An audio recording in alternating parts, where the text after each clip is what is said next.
Hello, everyone, and welcome to Auto Asphyxiation. Today is 94 degrees in Essex, New Jersey, and tomorrow is going to be 99. Wow, Woo! it's hot. So this is Lark.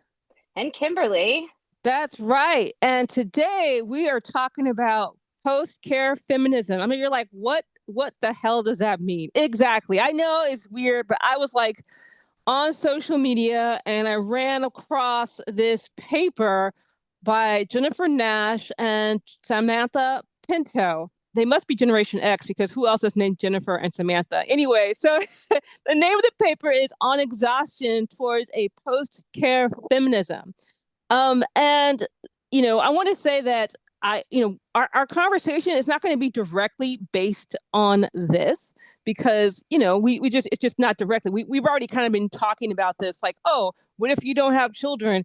And yet it's like, oh, we don't have children, but yet for some strange reason, urbanism is not working for us because they're just kind of like the reason why urbanism doesn't work is because they don't care about primary caregivers. It's like, oh, it's a role. It's not sexism or racism. Those aren't actual things.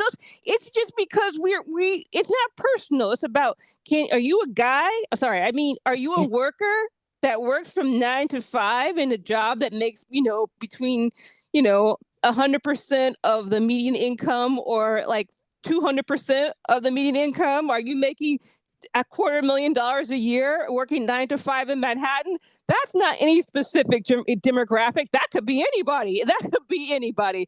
Um, so, well, kind of like, but the thing is, this is that one thing I'm afraid about with post-care feminist urbanism, which is actually kind of something that I just made up. um, I want to, I'm afraid that I may risk repeating the mistakes of the past. I think about, wow, feminism has been around a long time, and yet we don't have universal child care. We don't have maternity leave. We just recently, Rhode Island has menopausal care, which is like, oh, great job, Rhode Island. And I'm not even being sarcastic here, but it's like then I'd have to admit that I was 45 or 50, and that was like, okay, we have to weigh the benefits. Like, do I want to use that and admit for sure? I'm 35. What do you mean? You can't push me out yet. You can go through menopause at any time. So, it can sneak up on you. You can have, a dramatic decrease in hormones. You can have a hysterectomy at 30. So that's in postmenopausal care. It can apply to anybody. That's right. We got to remind them that it could apply to anyone. I could be 25 years old right now. But the thing is, that, so that's the whole thing. Where we're kind of like, we don't want to end up doing like reactionary things where we're like, oh, because we don't want to talk about care. We don't want to talk about care at all. We're like now, and I don't think that like in this conversation, we're going to try to like figure out a way to do this without repeating the mistakes of the past, where it's kind of like, yeah, the goal for us is to all be girl bosses. Yeah, we don't need we don't need to care about anybody. I also want to be a horrible sociopath that makes as much money as possible and oppresses people. We're all going to capitalize on our side hustles in the gig economy. Yeah, we're not trying to do that. Okay, we're not trying to do that because that's, like I said, that's the trap. But the thing is that there is a care ghetto, where it's kind of like your work becomes like your identity, and maybe you don't even want to do that work, like that. Maybe that's not the identity you even wanted to do. Like I think about like some professions, like we'll talk about nursing. Like, it's like, oh, we care about you. It's like we care about you because you take care of my parents that I don't want to talk to. Essentially, yes. And I notice, in working in nursing homes, especially, which recently I've learned is referred to as hood nursing, apparently, because nobody wants to do it, because it is extraordinarily backbreaking, difficult labor. And a lot of the certified nurses aides, CNAs that I work with are Black women, immigrant women, women of color from Patterson, Elizabeth, Irvington, and they're CNAs because CNAs is always guaranteed work. And it is another one of those jobs that you can make as much money as you want to, as long as you're willing to forego literally everything else in your life so that you can be a slave to the nursing home. And it traps a lot of people who are not necessarily cut out for it. There are a lot of CNAs that I work with that are very much cut out for it, and they are compassionate and wonderful caregivers. But there are a lot of people that I've come into contact with, especially post COVID, both CNAs and nurses, who got kind of stuck with this because it's a guaranteed income. You're always going to have a job. That is very true in the healthcare industry. You are going to always have a job. But if you just do your 40 hours, or if you're part-time, your 20 hours, you're not going to make enough to live on. You have to do extra, you have to do overtime, you have to work doubles just to make a living.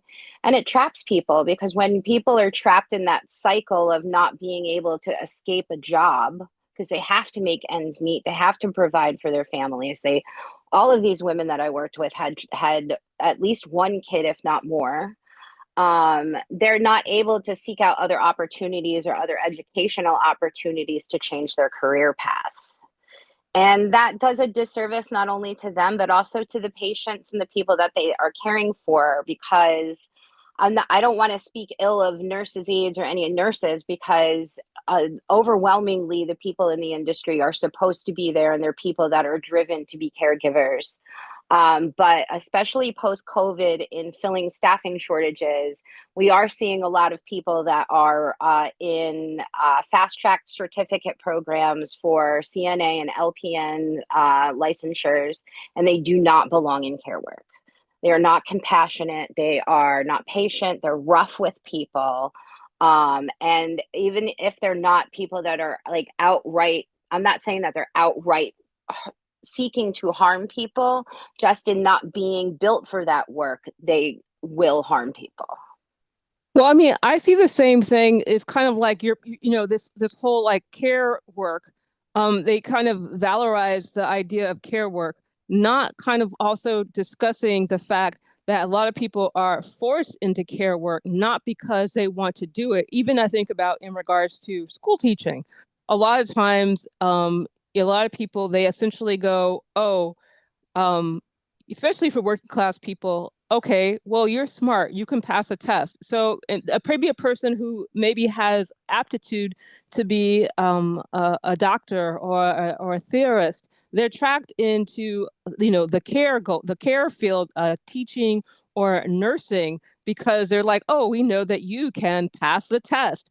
And is that, it's kind of like, oh, you should be able to, and the thing is that, is this really a choice? You're not really choosing to do this job. You're essentially given, you can be a nurse, or you can be a teacher, or you can be a mom. I even think about the fact that, um, as a woman, they're like, people tell me, oh, because I don't have children. They go, well, you can be an auntie. And I'm like, wow, this is like, even if I explicitly did not have children, you're going to put the mom label, they're going to put the caregiver label on me, even if I didn't ask for it. You could be the auntie to the community. And I'm like, well, why would I want to do that? I mean, and then how does that look? I sound like a jerk. I'm like, I'm not your auntie. Like, what it Yeah, but it's not, not everybody wants that for their lives. Like there's like, I'm not a mom, but I'm a nurse, and I feel like I was born to be a caregiver in some way, shape, or form. In any friends group, especially when I was a rough and tumble young punk rock skinhead, like I was always like the mom, like the den mother, go to Kim, she'll be able to handle it, so it is. And it is always, of course, I was the only woman in the group. It's always the woman that gets the caregiver role, regardless of whether she wants it, is built for it or not. And then when you are, like, say you are built for caregiving and you do that work, it's not even appreciated, because it's viewed like, well, of course, you're supposed to do that. That's supposed to be your job. It's like, it's not even like, no one's even really appreciates it. It's just kind of like, oh, yeah, I know I could go to Kim. And no one even like thinks about it. No one goes like, oh, well, maybe Kimberly is tired. Maybe none of these things are there. And I think that is kind of what we're talking about. Like, you don't appreciate people, you force people into roles they don't want to be in, And then you essentially talk about, like, in regards to urbanism, it's like, it seems as if the care angle is a way to capture the feminist urbanist conversation and turn it into like this kind of like what we're saying, that the elite capture of the working class cyclist, the elite capture of feminist urbanism and turning it into care work. Not because care work is not important or we shouldn't care about it, but because of the fact that we've turned it in a way to exploit people who are within hierarchy towards the bottom, whether it be because of working class, because of gender, because of racialization. And this is, they try to, kind of like some of the scholars of Marxist feminism, they've kind of like said, they try to make you feel like in order to be free, you have to work. And the work of women is domestic labor. Even kind of like, oh, we want to make sure that it's, we have care friendly policies. Oh, for you and your child. What if I don't have a child? And I think the thing is that you would think that, kind of like I said earlier, you would think that this was um, a good thing. Like, oh, well, because you don't have children, then society should be like, urbanism should really work out for you. And I still feel oppressed in many ways just because of the access to the jobs that I have, comparison to a man with the exact same credentials as mine. I mean, it's an interesting fact. A woman of color has to get a master's degree before she gets paid the same amount of as a white man with a BA degree. So this is, and then typically she'll end up having a job where she is a glorified secretary. And this is something that's very interesting in regards to, like, I mean, what are some things in regards to, like, beyond, say you're not a primary caregiver, Kimberly, and what things in urbanism could, like, do you think could, like, help you be, feel more in touch? Because here's the thing, even though I know that you support your stepson in regards to, like, his homeschooling, and you are a great caregiver, but outside of that, like, say, just Kimberly by herself, wanting to get to, like, the doctor's office, wanting to, like, go shopping, do lunch with friends, you know say you weren't, um and you had to depend on your own income. What would urbanism, what I mean, what kind of urbanism would help you? Something that would be certainly definitely more community focused. Like, even though, like, I love the neighborhood that I live in, and I am relatively close to a lot of things, there are still some essentials that could be closer, and it still does have that feel of like someone tried to make this block feel very suburban in like the 1900s. You know what I mean? Like, it's residential, it's far off from the public services of a city, where it would make my life easier to be able to meet up with friends or go grocery shopping, even to go to the doctor by me. My doctor is just a little over walkable distance, depending on the weather. If it's a really nice day, I can walk there and back. It's not a problem. But if it's like super hot, like it is today, or if it's raining, snowing, freezing cold, then I have to take a lift or drive myself if my car happens to be home. Well, I think the thing that this is a problem. I think about, like, East Orange. If you see the houses, you could tell it was a exclusionary, not exclusion. Yeah, it was a suburb. It was viewed as a suburb of New York. The houses are gigantic.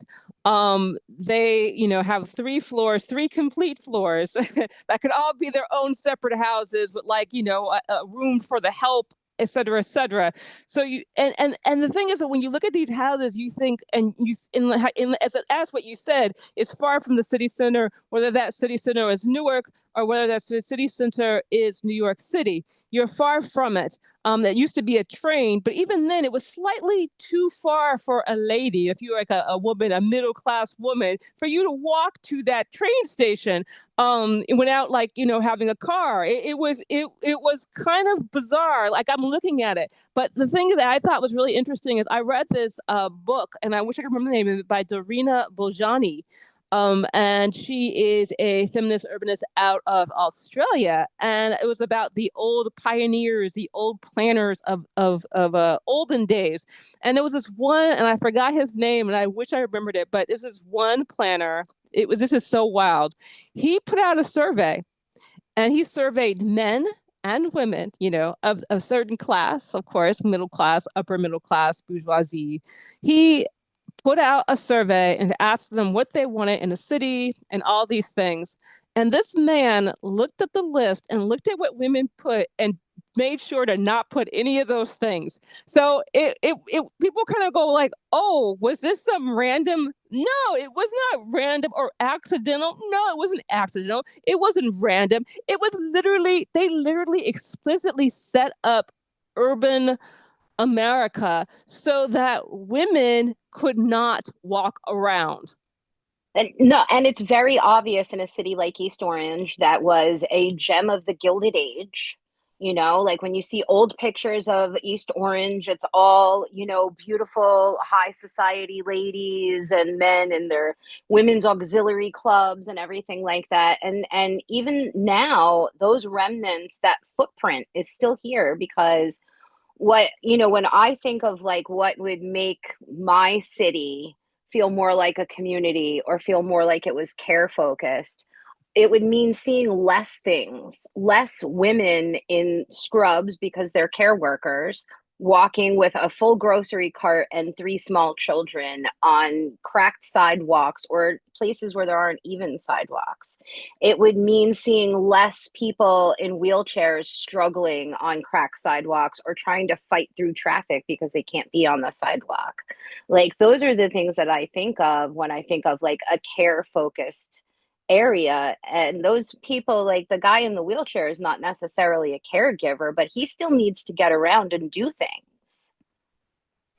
And that's the whole thing. We do need to get around and do things, and to also to kind of go back in time again. I think about that in regards to early childhood. Early childhood education had two paths. One for the working class, where essentially they were just warehousing your kids so you could work, work as a maid or a domestic for the ladies of the ladies of the Gilded Age. But they also had preschool for upper middle class, rich little children. Like, they had little preschool. But I'll tell you something. This was like during the Gilded Age. They saw that women who had their children in preschool were having a little bit too much free time. And this is why they kind of like, ooh, we need to stop this preschool thing, because they were like, oh no, this is like childcare. We'll make it like maybe an hour, and the mom has to be there and watch watch the child. I mean, so I think that we have this idea that, oh, this is just because they weren't thinking about women, or they weren't thinking about people who are disabled, or they weren't thinking about people who were not upper middle class white men. But here, I think the interesting thing is they definitely were thinking about them. They definitely were like, if you can't walk, we don't want to see you. It's unpleasant for me to drive by in a car and see you struggling. It's You're unpleasant. You are absolutely right. And, like, people don't think about that. When people are like, well, like, where did all these disabled people come from? Or where did this come from? People put their children in institutions. That's where they were. So it didn't come from any place. It's just that now it is, it's frowned on to put your child in an institution. And there are better support systems, social services in place like home care and Medicaid to help you to be able to keep your disabled child at home. My grandmother's aunt was an immigrant from Sweden. She lost her husband at a very early age. She had a daughter who had mild cognitive deficits, would not be able to live on her own, but was not like particularly like needed a lot of support. She made quite a controversy in her neighborhood in Manhattan when she did not put her child in an institution. She kept her child at home. And her name was Karin. She was cared for. I remember Karin coming to, holidays and things like that when I was younger. She did eventually, after her mother passed away, she did eventually go to live in a group home, but that was when group homes were finally established and it wasn't the terrible institutions that we think of the past. Yeah, I mean, this is the whole thing, and I think that it all kind of starts with with planning, not like just not like urban planning, but I think about participatory urbanism, where we're planning from the view of everyone, not just a few people, not just what planners think people who are going to 9 to 5 jobs, or essentially people who are going to jobs like they have, are doing. The vast majority of people who are out there are not working a 9 to 5 job. The vast majority of people are working, we have people who are working inside the home. We have people who are, who gets the coffee for the person who, when you work a 9 to 5 job, you go on a train. Okay, Manhattan, not in New York Metro, not Los Angeles. But in the morning, you go get coffee. Who gets that coffee? Who makes that coffee? And also, who gets the coffee? In Manhattan, you have a secretary that gets the coffee. That means she gets up earlier, and people go, oh, well, most of the time it's not a woman. Well, you know what? 80% of the time it is a woman. So, 80% of the time, the person who is bringing you coffee, and that person's got to get to work before you. Who takes the trash out when you get to your office at 9 o'clock in the morning, whether it be a university setting or an office setting? Your trash is emptied out from the day before. Who does that? Who keeps the carpets clean? Who makes sure that the toilets are clean? Who makes sure that your coffee, in the lunchroom, everything is stocked, or things are thrown out? Who does that? It doesn't just magically appear. These are people who are doing things, and we got to see a lot of these people during the essential workers during COVID. A lot of these people who were essential had to go to work, and with no PPP, because it was the beginning of when it was the kind of, not yeah we were short PPP. We did not have a vaccine, and it was still expected that these people were supposed to go to work. And this is and I can't help but remember that in regards to care, there are people who are always talking about the caregiving in urbanism. A lot of these people were the main ones saying, yeah, we should make sure that child care workers go to work. And I was like, what kind of caregiving is that? So caregiving or caregiver as martyr, like, oh, we're so happy that you're martyring yourself so that I can do a Zoom meeting. I could do a Zoom meeting and have some mental peace. I had some friends that were and they were talking about that. They were like, I can't do this. I can't work and take care of my child. I need someone else to come. And here's the thing, that is fine. That is fine that you need other people to do your care work, but we're not paying these people. We need to have, in some ways, how in plumbing they have a union, and no matter, even though a plumber can not, be on a private plumber, like he's working by himself, Jake and Sons or whatever they would call it, or he's a plumber with a corporation. Every plumber you hire, that person is under a union, whether they're part of an organization or not. And I feel childcare workers, CNAs, LPNs, they should work the same. It should be the same thing. They have the exact same kind of training as a guy who's an electrician, as a guy who is a plumber, as a guy who's like a contractor. And we know that those are fields that both the men and women can have, but they are predominantly fields that men are in. But it's interesting that the fields that are predominantly women, they are not unionized, not like that. You have to in order to be part of the union, it's got to be like a service union. You're part of a bigger organization. You can't independently work like a plumber can work as a businessman and have a union. Why can't childcare workers be independent business people and have a union? Why can't LPNs be independent business people? Because a lot of them are contract workers anyway. Have them be independent business people, have them be a union, and have them all paid a standard wage. I don't understand how this is complicated. Let me tell you about the one union that I was a part of as an LPN, because there are not many LPN and CNA unions. You're pretty lucky if you work at a facility that has one. Some are decent, some are less than decent. So one of the ones that I worked at, and I actually worked at this nursing home twice. I don't know why. um, but the union that covered us was a grocery store workers union. So we just didn't really have appropriate representation. And like I would voice those concerns to my shop steward. I was really close with my shop steward, and she was kick ass, let me tell you. Um, and you know, we got the union in there, and I voiced my concerns with the union too. And they were just kind of like, they just kind of brushed me off.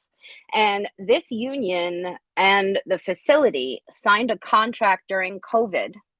The administration signed the contract, which is illegal, without the union members privy to it.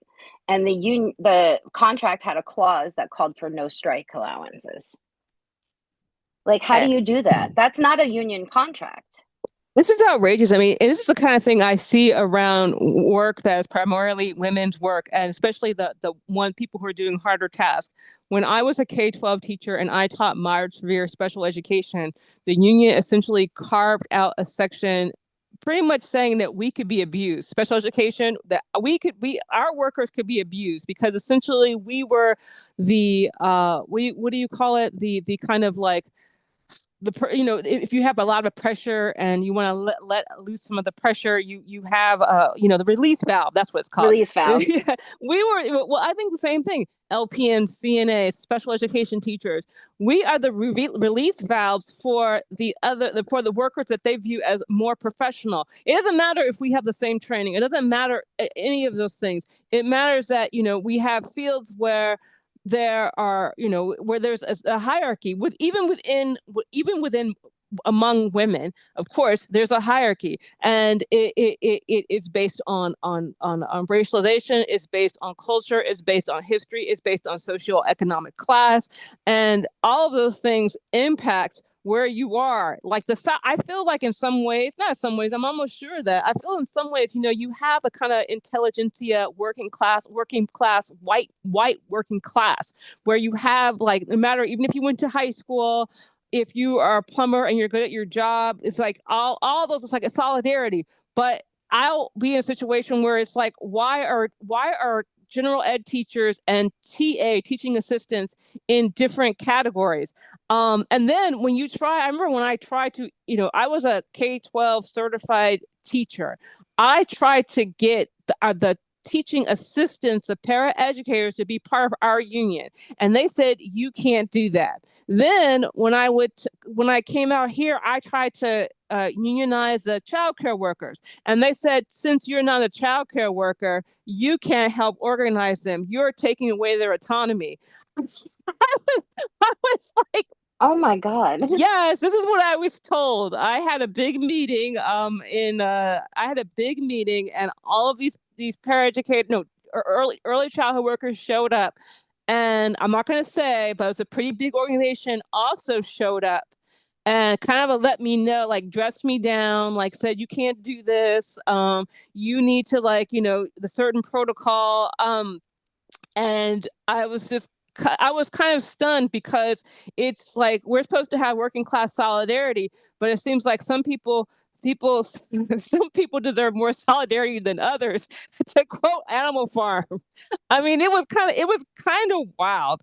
And I guess, I said, so essentially we need to unionize our childcare workers. We need to unionize our paraprofessional fields. We need to unionize people who work with special education people, whether it's a behaviorist, a psychologist, the speech pathologist. We need to have those jobs need to be unionized. And I think I kind of want to, this is the last question. It's kind of a wild question. I said, what would it mean for your city to be a center of care rather than segregate care into like a ghetto? Like what? Well, you actually kind of already told me that you're like people walking around not suffering. Yeah, and like I love East Orange. Like I think I talk about East Orange and how much I love moving here a lot. I love the history of it. I love the old houses. I love the revitalization that's going on because it's an interior revitalization. The mayor here has been mayor for a while. He's done good work. But there's still something missing, and there's still too many people suffering and shuffling around like beasts of burden, loaded with bags and children, and primarily they're women. And I think that the thing is that, we talk about this whole, we talk a lot here about functional boundaries and political boundaries. Essex has to be one city. This whole idea that we have a county, and also, people don't want to talk about this because they don't know how to talk about the fact that, hey, East Orange, Newark, a lot of these Black communities were redlined. They were economically divested from. This is not the fault of the people who are now, the leaders now. Don't feel bad. The fact that we're pointing out, hey, it's been in disinvested. You haven't been treated fairly. You're doing the best that you can, but the county needs to do more. There needs to be more money into it. We need to have like, and I want to say like, and the thing is that East Orange can't literally, manifest jobs. That's going to be the No, county. That's going to be the county. That's going to be the state. And they know this. They know that in these predominantly African American neighborhoods, they know people are suffering. And no, the answer isn't like just have like a program and then just push people through to horrible jobs that they don't want to do. I'm saying like, let's change the system so that people can actually get into the pipeline to do things that they want to do. Or even if you have if you have say you have a family and they have been in dire straits for a while, how about give them a basic income and like let them kind of have a break for a second? Like let them have a break. Like how hard this we have one of the richest, largest middle classes in the country. We have the money to do this. that's what the money is there. Like, like many people are gonna like will naysay these ideas and be like, well, where's the money gonna come from? Who's gonna pay for it? You're just gonna raise taxes. Taxes actually don't need to be raised. The money is already there. If we look at this on a federal level, okay, there's a lot of money that can be divested from our war machine. There's a lot of money that can be divested from our war machine on a federal level. If we look at this on a state level, under this administration, states can withhold federal funds. New Jersey doesn't need federal funding.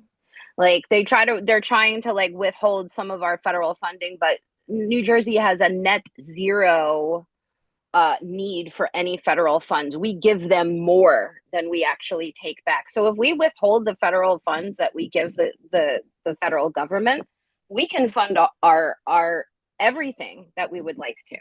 I know and also too, there's also a thing called like land value tax where we essentially look or call it land value capture. We don't want to call it taxes, land value capture, where we would create parking districts in neighborhoods that maybe are more in Essex County. We can take neighborhoods that are maybe more popular, that have more people in them, and take a portion of that and essentially have some kind of reparations where you're kind of like, oh, this is Essex County. Let's, kick some down to East Orange. Let's kick some down to, or parts of like, I don't think there should be any free parking in downtown Newark. I am so sorry. Mm, Every single lot there, especially the lots that are going to Manhattan, quadruple the parking lot fees because number one, you can get to Newark without taking your car, but we are rewarding poor behavior.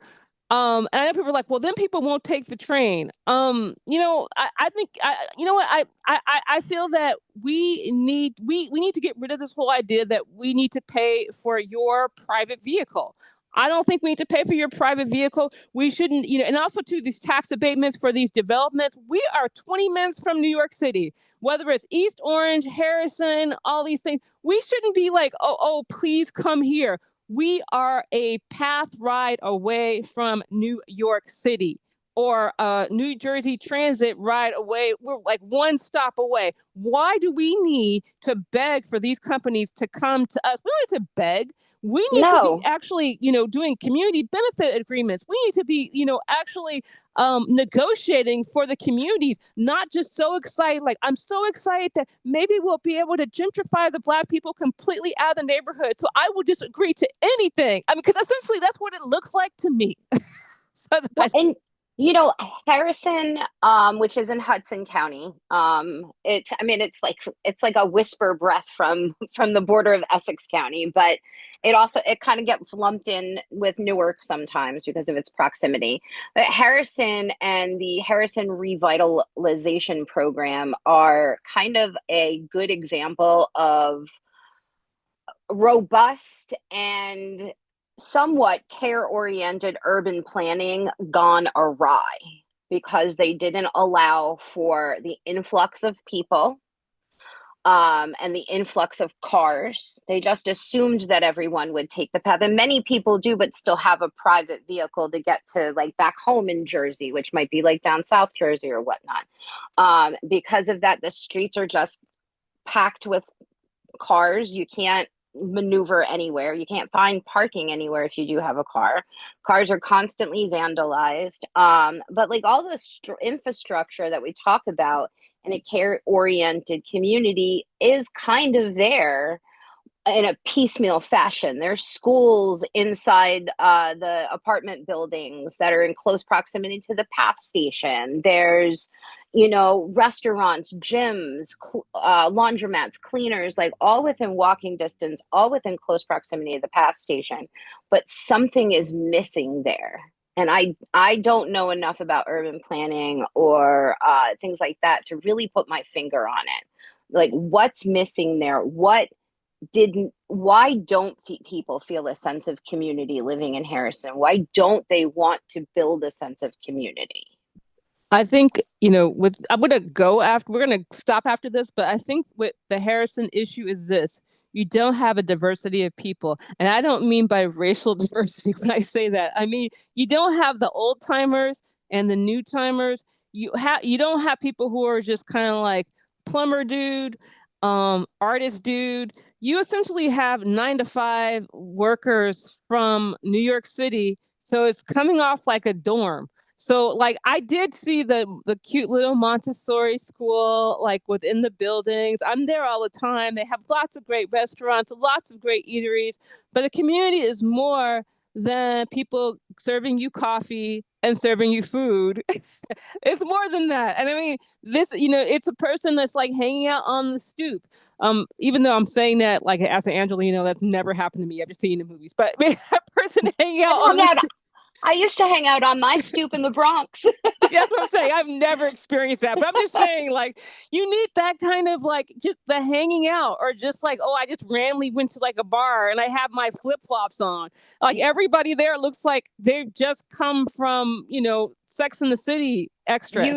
You're absolutely right. Everybody in the apartment building that I lived in was a professional of some kind, professional class of some kind. Even if they were just training to be a doctor, you're still getting paid when you're in your residency, and like you're considered like a professional class still. So everybody in that building was a 9 to 5er. Like I didn't even encounter any other nurses like living in Harrison. They can't afford to live in Harrison. But with No, and that, they no, well, with that, we're going to wrap it up. And thanks for listening. Please subscribe to Auto Asphyxiation and look at sprawlism and all that good stuff. Anything you have to add, Kimberly? That is all. Thank you so much for listening. Yeah.